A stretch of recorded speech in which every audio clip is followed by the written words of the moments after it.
आज की वीडियो में करने वाली हूँ स्केचिंग मैं यहाँ पे क्विकली ही करूँगी क्योंकि यहाँ पर मैं डिटेल की तरफ हम नहीं चाहते जब हम स्केचिंग करते हैं, क्योंकि क्विक वे में हम यहाँ पे काम करते हैं। तो हमारा मेन गोल ना तो सेम बनाने पर होता है ना ही डिटेल को ऐड करने पर, बस थोड़ा बहुत यहाँ पर हम चीज़ों को ऐड कर रहे हैं।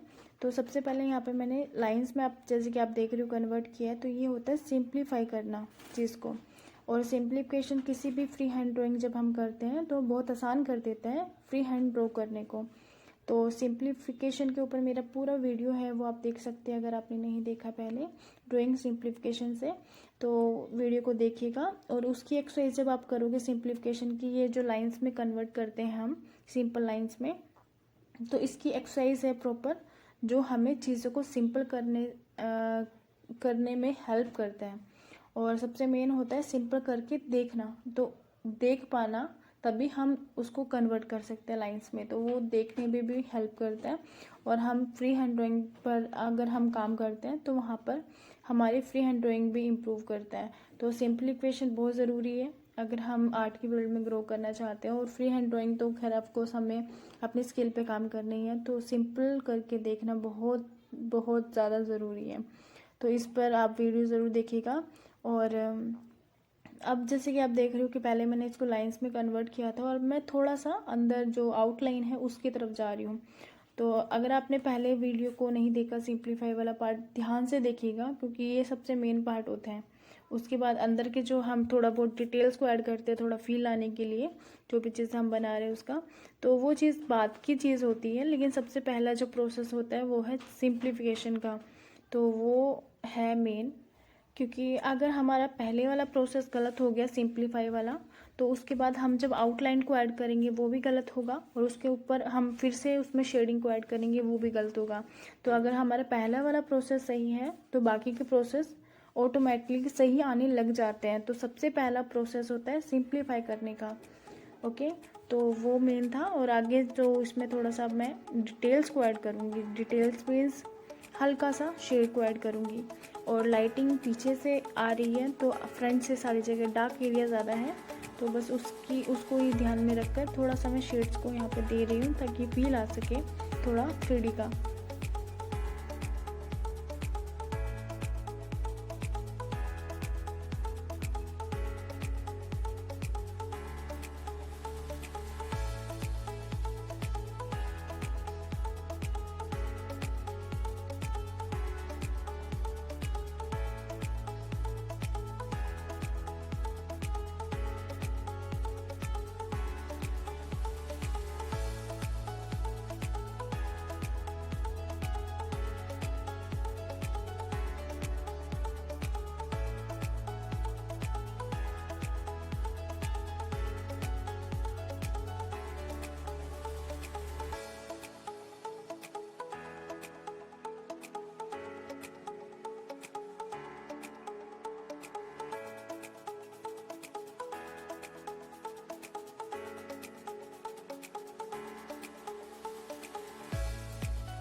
तो ये वाला मैंने यहाँ पे फिनिश कर दिया, क्विकली इसको बनाया है, ठीक है। तो अब हम नेक्स्ट को देखते हैं।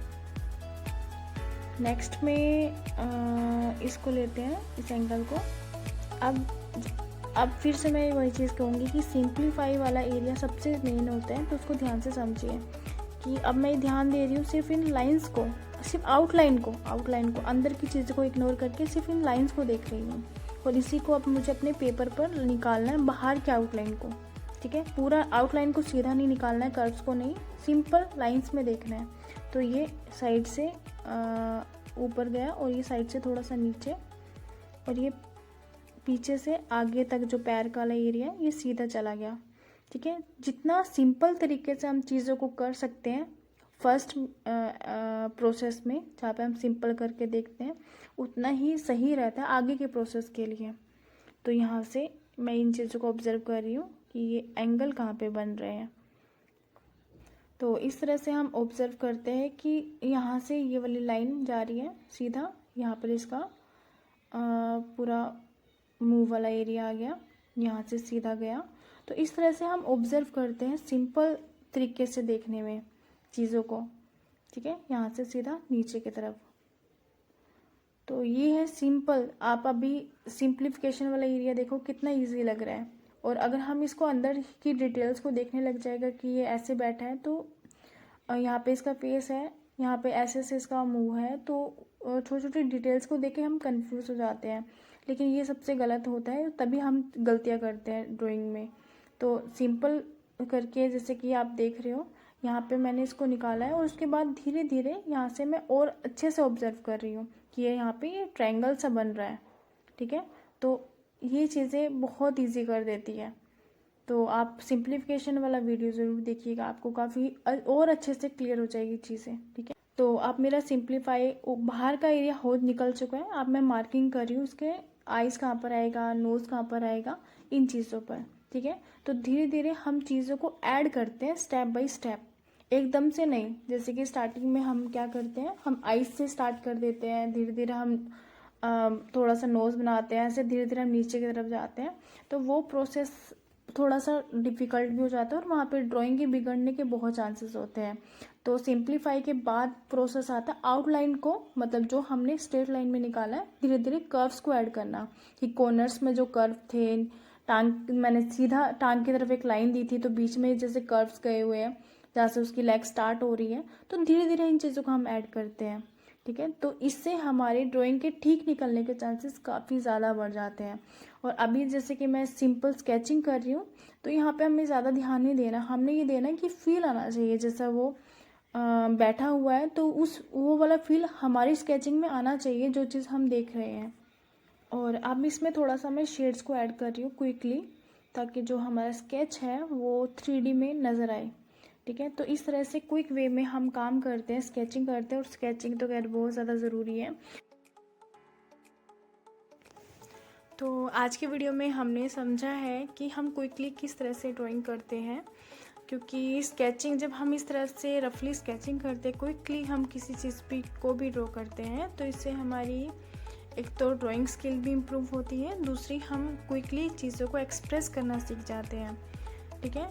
तो ड्राइंग पे काम करना तो खैर बहुत ज़रूरी है, जैसे कि मैंने पहले भी शेयर किया है। और इस तरह से जैसे कि मैंने ये स्केचेस बनाए, बिल्कुल ही सिंपल स्केचेस मैंने आप लोगों के साथ शेयर किए कि किस तरह से वर्क करते हैं हम, क्विकली चीज़ों को बनाते हैं। तो आई होप कि इस वीडियो में आपको थोड़ी सी क्लियरिटी हुई हो कि किस तरह से काम किया जाता है, ओके। तो अगर आपको कुछ भी पूछना हो, कुछ डाउट हो, तो वो आप कमेंट बॉक्स में ज़रूर पूछिएगा। और स्केचिंग अगर आप करते हो तो बहुत अच्छी बात है, अगर नहीं करते तो स्टार्ट कीजिएगा, क्योंकि जो स्केचिंग है इसकी इम्पोर्टेंस बहुत ज़्यादा है, ठीक है। क्योंकि पहले मुझे भी इतनी इम्पोर्टेंस नहीं थी स्केचिंग को लेकर, पहले मैं स्केचिंग नहीं करती थी, जिसकी वजह से जो मेरी ड्राइंग स्किल है वो इम्प्रूव नहीं होती थी। तो जैसे जैसे मैं मास्टर आर्टिस्ट को सुनती हूँ, उनके पॉडकास्ट को देखती हूँ, तो उनसे मुझे एक चीज़ क्लियर हुई कि अगर हम लोग अपनी ड्राइंग पे काम नहीं करेंगे तो हमारी ड्राइंग स्किल इम्प्रूव नहीं होगी, जो कि बहुत ज़्यादा ज़रूरी है इस फील्ड में बने रहने के लिए। तो अपनी स्किल को बेहतर करने के लिए, ड्राइंग स्किल बेहतर करने के लिए हमें स्केचिंग करना बहुत ज़्यादा ज़रूरी है। तभी मैं आपके साथ अपनी वो चीज़ें शेयर करती हूँ जो चीज़ें मुझे इम्प्रूव करती हैं, और जो प्रोसेस है वो भी मैं शेयर करती हूँ मैं अपनी लर्निंग का। तो आई होप कि इस वीडियो में आपको थोड़ी सी हेल्प मिले कि किस तरह से हम क्विकली काम कर सकते हैं, चीज़ों को एक्सप्रेस कर सकते हैं क्विकली स्केचिंग के थ्रू। तो अब हम मिलेंगे नेक्स्ट वीडियो में, और तब तक के लिए कीप क्रिएटिंग आर्टवर्क और स्केचिंग ज़रूर कीजिएगा। अगर आप नहीं करते तो बार बार मैं ये चीज़ें रिपीट मोड में बोलती रहती हूँ। तो टेक केयर, बाय बाय।